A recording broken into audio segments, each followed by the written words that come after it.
As redes sociais transformaram a forma como consumimos informações, como compartilhamos momentos, como criamos laços e, claro, os livros não ficaram de fora dessas transformações. Booktube, Bookgram, BookTok, trends literárias é quase como um submundo para falar sobre livros na internet. E claro, com isso surgem os influenciadores literários, os criadores de conteúdo. Quem se dedica com paixão e estratégias a falar sobre livros. E esse é justamente o tema de mais um Literando. E aí, pronto? Então, vem comigo!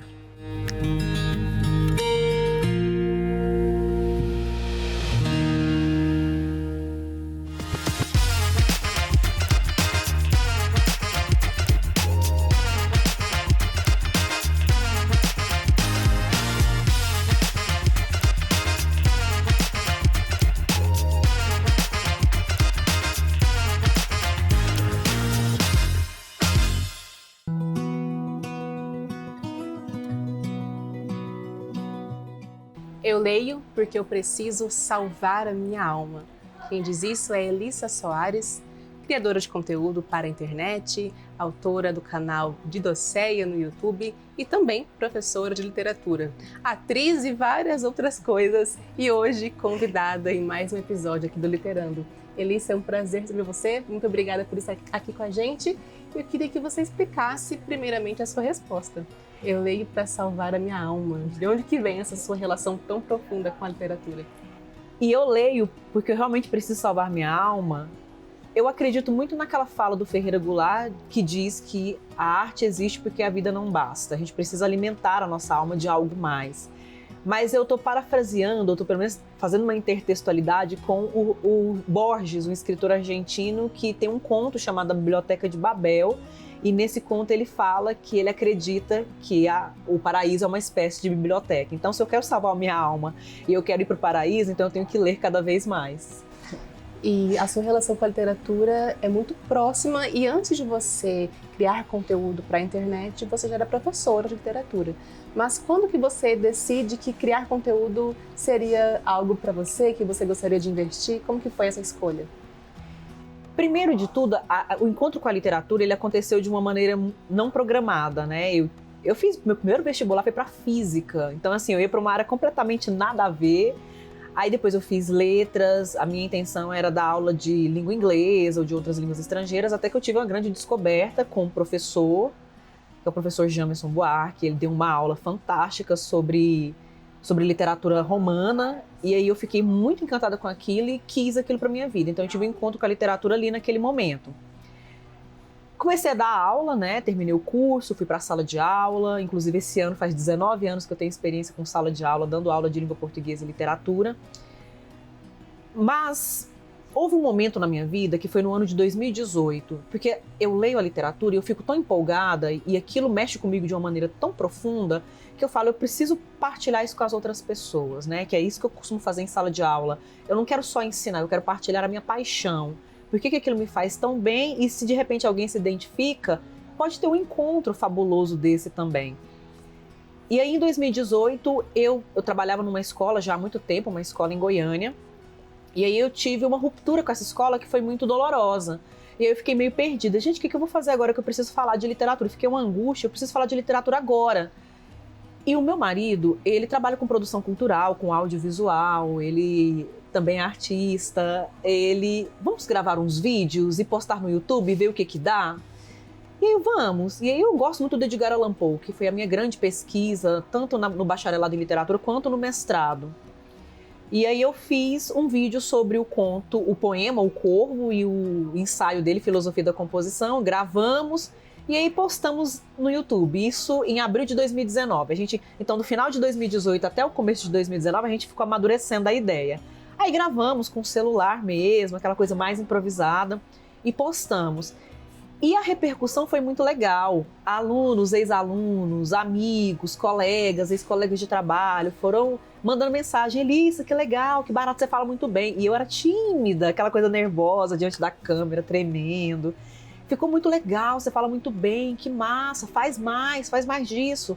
Aí eu empolguei, eu falei, é nisso que eu vou.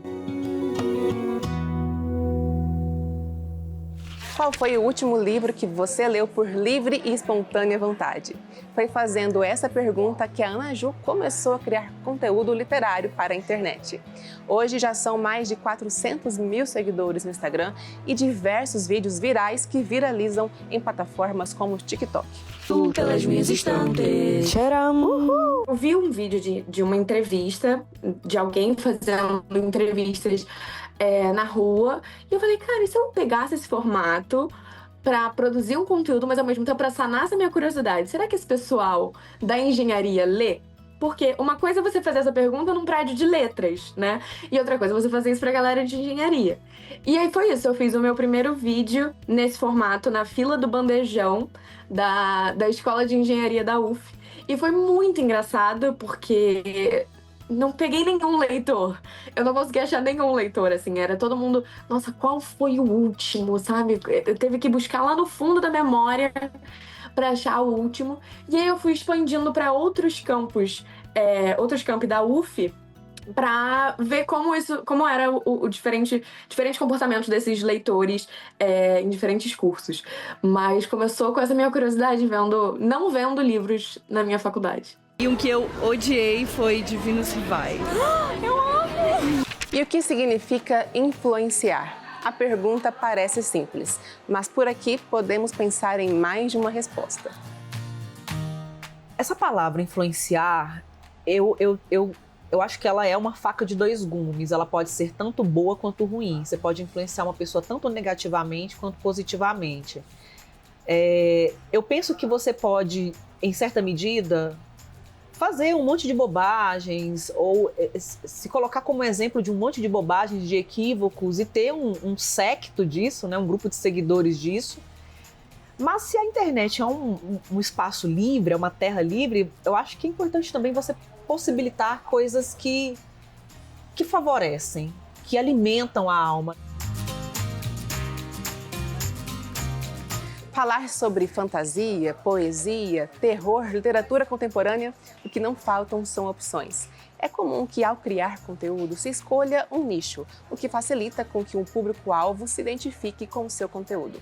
Com os livros, isso também pode acontecer. Eu ainda sou a leitora do livro espontânea vontade.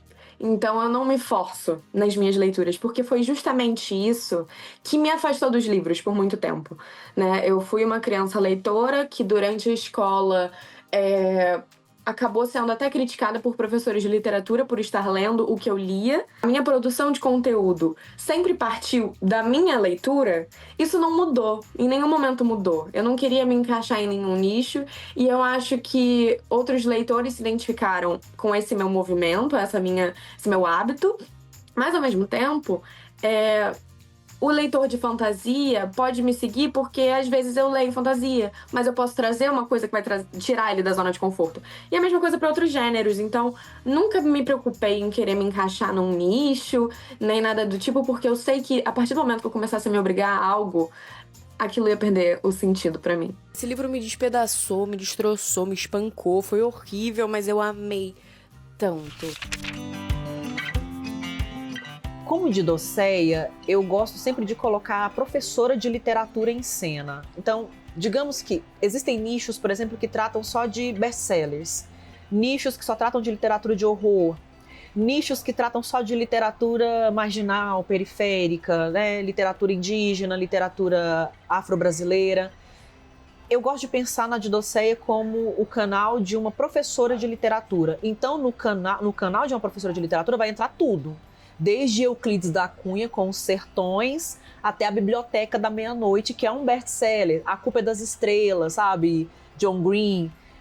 O que vem de demanda, né? O que as pessoas, meus alunos, minhas alunas, pessoas que estão precisando mesmo, sabe, dessa partilha literária, querem ver, querem ouvir. Então tem dia que eles falam, eu queria tanto que você falasse de uma determinada escritora, Colleen Hoover, por exemplo, né, que já não é muito a minha praia, mas se chegar essa demanda, eu vou precisar atender essa demanda.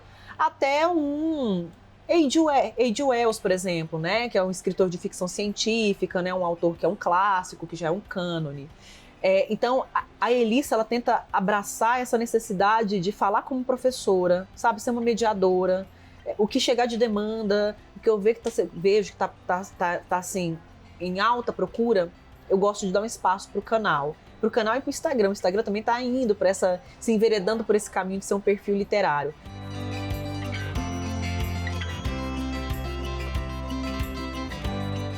Não é só o que se publica, mas também onde. TikTok, YouTube, Instagram, cada plataforma tem as suas regras, linguagens e jeitos próprios de conectar livro e leitor. Os algoritmos são sempre um desafio, mas o ideal é a gente fazer eles funcionarem ao nosso favor. Então, eu sinto que eu conheço bem o algoritmo do Instagram. Eu sei o que eu posto no Instagram, o que vai dar certo. Eu já consigo sentir. Mas a qualquer momento pode mudar, porque de tempos em tempos ele muda. Inevitável. O público muda, junto com o público muda o algoritmo. Mas o TikTok, é isso que você falou, ele é uma coisa muito inconstante. Mas ele tem ele traz mais possibilidades. O vídeo longo funciona no TikTok. O vídeo longo nem é uma opção no Instagram. O YouTube, eu nunca consegui ir pra frente. Acho que muito por... Eu trabalho sozinha, eu não tenho editor, eu não tenho outras pessoas. Então, eu sinto que eu tenho essa dificuldade de separar o que vai pra cada lugar. E prefiro focar no Instagram e no TikTok, que são as plataformas que eu continuo usando até hoje. Mas... é isso, a gente tem que caber em 1 minuto e meio. Eu sou refém do 1 minuto e meio. E às vezes a gente consegue prolongar essa conversa de 1 minuto e meio do Instagram para os stories. Então dá para conversar, dá para você acrescentar coisas nos comentários, conversando com o pessoal. Essa troca também sempre é engrandecedora em algum sentido. Então é um pouco de bagunça, mas tem um pouco de organização nisso. No YouTube, eu ainda posso desfrutar de uma extensão temporal maior. Eu posso fazer, por exemplo, vídeos de 15 minutos, de 20 minutos, que eu gosto bastante porque eu sou uma pessoa prolixa, eu falo bastante, às vezes eu tenho que ficar enxugando, condensando, e às vezes eu sofro porque eu sinto que estou mutilando a obra, a minha fala, uma discussão que pode ser mais longa e mais importante. E no Instagram isso se acentua ainda mais, porque no Instagram a gente tem os vídeos que a gente pode colocar no Instagram, são os Reels. E eles precisam ser realmente mais curtos, vídeos de 1 minuto no máximo, 2 minutos. Tem possibilidade de colocar vídeos mais extensos, mais longos? Tem, só que a entrega não é tão boa. A entrega é melhor dos vídeos mais curtos. Então, sim, é uma coisa que eu estou trabalhando, é uma coisa que é um exercício diário, constante, assim, a concisão, né? Buscar a concisão, insistir nessa concisão, principalmente para o Instagram. Quando eu vejo que a concisão vai ser muito inviável, aí eu faço um post escrito, eu faço um carrossel pro Instagram, né? Faço um carrossel, aí faço aquela legenda, às vezes continuo nos comentários, mas aí eu percebo que a entrega do conteúdo é inferior ainda. Quando eu gravo um Reels, eu acho que fica melhor, porque aí eu apareço, eu falo, e as pessoas gostam muito de ver o elemento humano. Por onde começar a ler Lígia Fagundes Telles? Um dos maiores nomes da literatura brasileira, Lígia ganhou destaque em diversos formatos. No romance, ou a partir de seus contos celebrados em diferentes tempos, a escritora paulista chegou a ocupar uma cadeira na Academia Brasileira de Letras. Em sua produção, há obras como As Meninas, Invenção e Memória e Antes do Baile Verde. Livro que representa uma bela maneira de começar o contato com a sua literatura. Antes do Baile Verde é composto essencialmente por contos, escritos entre 1949 a 1969. Nele, protagonizam temas como família, memória, conflitos existenciais e dilemas de personagens puramente humanos. Pausa rápida para você tomar um café ou uma água e já voltamos com mais literatura.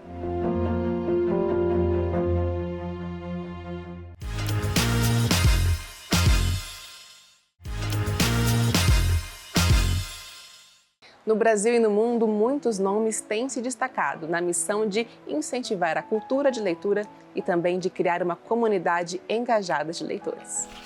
Nas redes sociais, cresce o número de perfis dedicados exclusivamente a postagens sobre livros. São milhares de tags, comentários, tendências e vídeos que somam milhões de visualizações. Com isso, surgem diferentes tipos de criadores de conteúdo, que se conectam online aos mais diversos perfis de leitores. Os formatos também variam. Há resenhas curtas de até 1 minuto e vídeos longos que ultrapassam os 30 minutos. Basta uma rápida pesquisa para encontrar conteúdos sobre romances, fantasia, suspense, clássicos ou literatura contemporânea.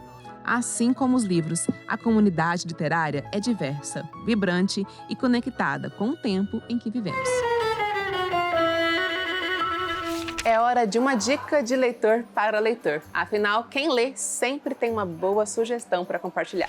Fala galerinha do Literando, eu sou a Isa, do Insta Aladim dos Livros, e me chamaram para trazer para vocês uma indicação de um livro. Eu vou usar dessa oportunidade para panfletar o meu livro favorito da vida, chamado Flores para Algernon. Aqui nesse livro a gente vai acompanhar a vida de um adulto chamado Charlie, já tem 30 anos, trabalha, mora sozinho, mas ele é acometido por uma doença que faz com que ele veja o mundo e se porte como uma criança de 8 anos. Então realmente é uma criança dentro do corpo de um adulto. A maneira como ele fala, a maneira como ele gesticula, como ele lida com as situações é inteiramente como uma criança. E nesse meio tempo surge uma cirurgia capaz de mudar o intelecto de algumas pessoas. E quando ele fica sabendo dessa cirurgia, ele se oferece como cobaia. E é aqui que nós conhecemos o Algernon, que é um ratinho de laboratório. Tanto o Charlie como o Algernon passaram por esse procedimento, por esse processo, juntos. E sabe o que é mais interessante desse livro aqui? Que dá a cereja do bolo. É uma coisa que você nunca viu em nenhum dos livros que você já leu, e eu posso te prometer isso. O livro é escrito em forma de relatórios pelo próprio Charlie. Então, no início do livro, a escrita tá totalmente cheia de erros ortográficos,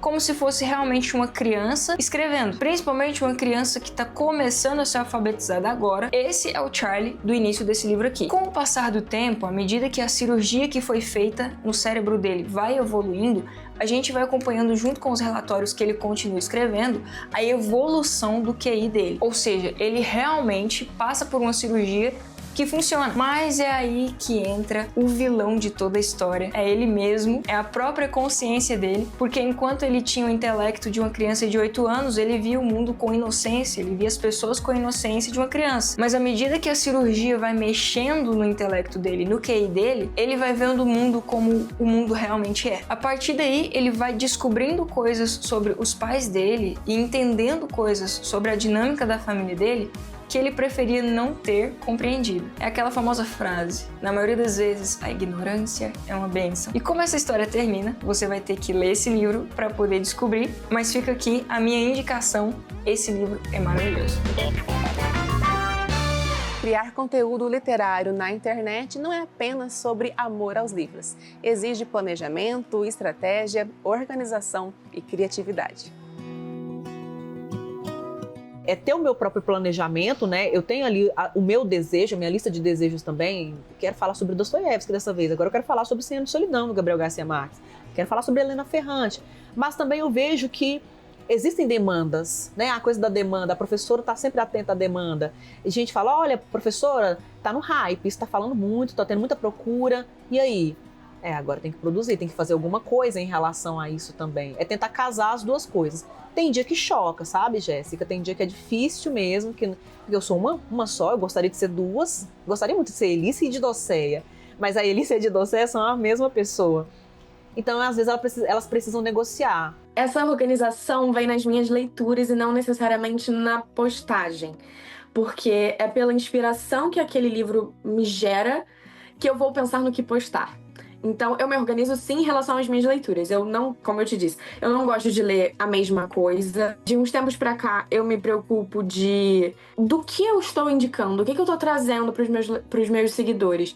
Eu tô trazendo só um monte de livro de homens brancos? Que história que eu tô contando? São só livros americanos? De onde vêm esses livros? Então, eu tenho um pouco essa preocupação de trazer leituras mais plurais. Então, essa é a cobrança que eu tenho muito comigo, nossa, eu li muitos livros americanos seguidos, eu preciso trazer uma indicação nacional.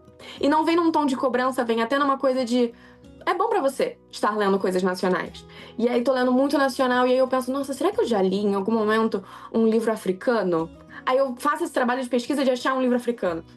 Então, a minha organização parte disso, de não estar nunca caindo nessa mesmice, tentando inovar. E as ideias de postagem partem dessa inspiração que os livros me trazem sempre. Eu não me cobro nesse sentido de número de postagens. Teve um momento que isso fazia sentido. A gente tinha que prezar pela quantidade, mas aí a qualidade do nosso conteúdo cai. Inevitável. Se você tá postando muito, será que você tá postando coisas realmente boas? É muito pra aparecer, a gente tem que aparecer o tempo todo, tem essa cobrança, mas você tá aparecendo do jeito certo? Então, essa cobrança já sai um pouco de mim. É claro que eu não posso sumir, né? O algoritmo me cobra isso, eu tenho que manter uma certa constância, mas nunca em questão de muitos números, sabe? Se eu tô muito inspirada, eu quero postar muito, eu vou postar muito porque eu sei que quando eu falo bem e vai dar bom. Mas cobrar não dá certo. Mata Doce, de Luciane Aparecida. Eu assisti uma palestra dela na Flip ano passado e eu tava louca pra ler esse livro. Então tô muito feliz que eu recebi. Obrigada, Companhia das Letras! A figura do influencer literário se tornou primordial no mercado editorial. E como será que essa figura altera a lógica desse mercado? Para entender um pouco mais sobre esse papel, eu conversei com a Lilian, especialista em marketing literário. É um dos pilares que permanece, que cresce cada vez mais. E é aquilo que eu te falo, depende do projeto, do produto e do público, né? Não é só a gente pegar uma lista, mandar nosso livro para vários influenciadores, se aquele público daquele influenciador não consome aquele tipo de livro. Como você também falou, que eu adorei, eu conto essa história no meu livro, né? No livro Secreto do Escritor, que é um pouquinho desses bastidores do mercado. Depois eu já vou para a parte prática sobre escrever, publicar e divulgar. Mas na parte eu falo dos blogs. Quando eu comecei em 2008, numa editora, antes de eu abrir a LC, o meu trabalho era muito constante o trabalho de mídia que eu tinha que fazer, né? Para colocar o autor na mídia. E também dos canais, dos canais de literatura dentro do YouTube e os famosos blogs. Então, o que eu fui vendo durante esse tempo todo é que, às vezes, vai mudando o local desse influenciador. O profissional de marketing dentro de uma editora, ele tem que fazer isso. É o que eu falo para minha equipe o tempo todo, a gente também faz consultoria de marketing aqui, é olhar onde está o nosso público, o público do livro, no caso, e até ele. E sim, os influenciadores literários dentro do Instagram, dentro do TikTok, dentro do X, né, do Twitter, ou no LinkedIn. Então, quando a gente fala em influenciador, minha dica, assim, é nunca ficar na cara. Às vezes a pessoa pensa assim, ou só no famoso, ou só na pessoa que tá no TikTok. Não, é no influenciador. Ele influencia um público, ele é influenciador. Então, onde ele está, e se o meu livro vai ter a ver com o que ele divulga, se a audiência dele tem a ver com o que eu divulgo. Aí, nossa, o resultado de vendas é impressionante, assim. Marketing literário, um conceito que tem tudo a ver com a forma como os livros chegam até as nossas estantes. Ele se baseia no marketing tradicional, né? Então, tudo que eu faço há 15 anos dentro da agência, do Grupo LC, agência de comunicação, para divulgar livros, a gente usa o marketing tradicional. E esse marketing tradicional envolve o marketing online, o marketing offline, olhar para aquele livro e saber para onde a gente vai divulgar, pensando na persona, no público-alvo. Então, tudo que a gente entende, né, que cabe dentro do conceito de marketing, pode caber para o marketing literário.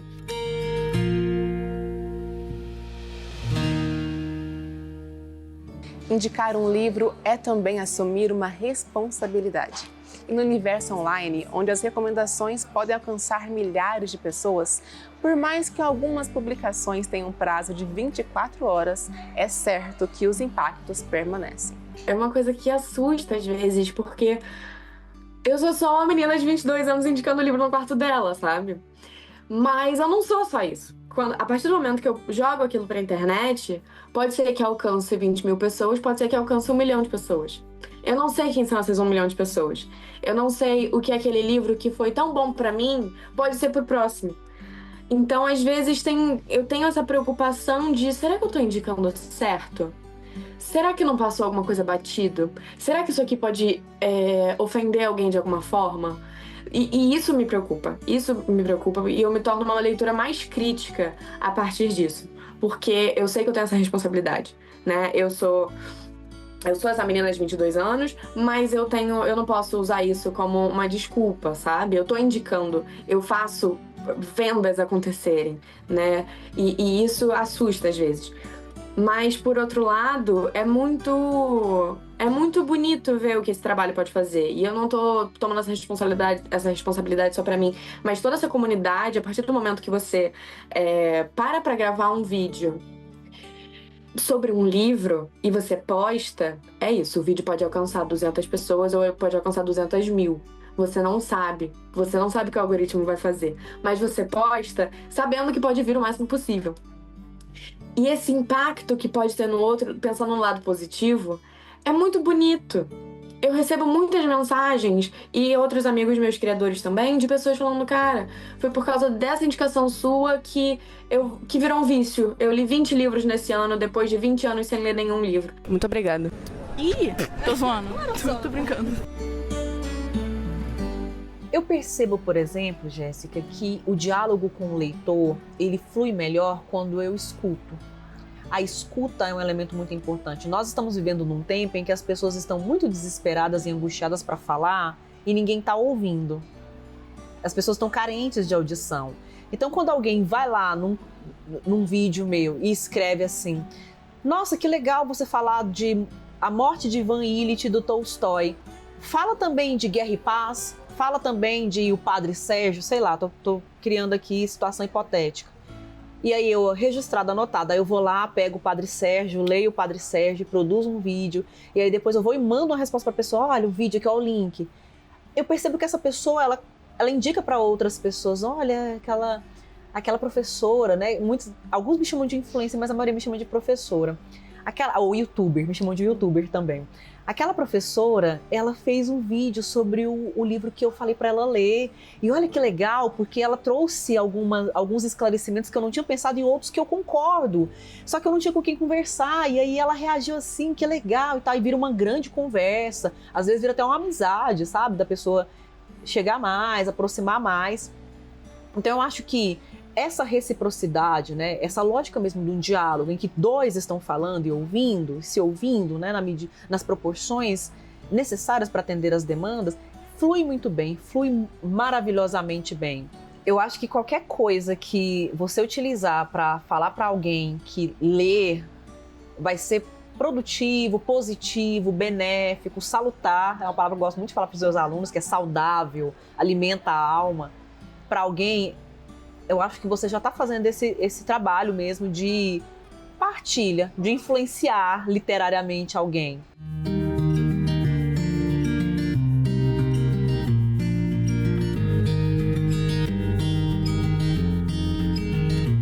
E se você aí está pensando em começar a criar conteúdo literário para suas redes, presta atenção, porque as nossas convidadas separaram alguns conselhos valiosos para quem está começando. Tem espaço para todo mundo. E cada vez tem mais espaço. Isso que é o lindo, assim, da coisa.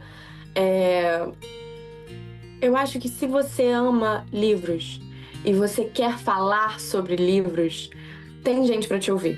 Sempre tem gente para te ouvir. E eu acho que você nunca deve entrar nesse meio com essa cabeça de o que eu posso fazer para viralizar e estratégias, isso e aquilo. Isso é o básico, mas não é o que deve estar primeiro na sua cabeça. Eu acho que se você termina um livro, e quem é leitor sabe isso, às vezes a gente termina um livro, ou até que não é leitor, às vezes a gente termina um filme, e com aquela euforia de, meu Deus, eu preciso falar sobre isso. Pega esse momento, bota uma câmera e fala. É isso, agora me conta quais foram os seus livros favoritos de 2024. Beijo, fui! Eu acho que só tem a somar. Eu acho que agrega, que soma, né? Falar de obra de arte, falar de escrita poética, de escrita criativa, falar daquilo que alimenta a alma, que salva a alma, que mostra que a vida pode ser mais do que ela já é, eu acho que nunca é demais. Então faça, pega o seu celular, arruma um enquadramento bonitinho, pega o microfone de lapela, se o microfone não tem microfone de lapela, então vá para um lugar onde você não vai ter muito ruído, cachorro latindo, avião sobrevoando, gente gritando, num lugar mais silencioso, ajusta ali o microfone do próprio celular e seja feliz. Só queria um pouco mais de intimidade, ainda que respeitosa, como aquela entre Pinúcia e Bruno. Em tempos de algoritmos e curtidas, o amor pelos livros encontrou uma nova forma de circular. E talvez essa seja uma das belezas da literatura. Ela sempre encontra um novo caminho. Até o próximo Literando!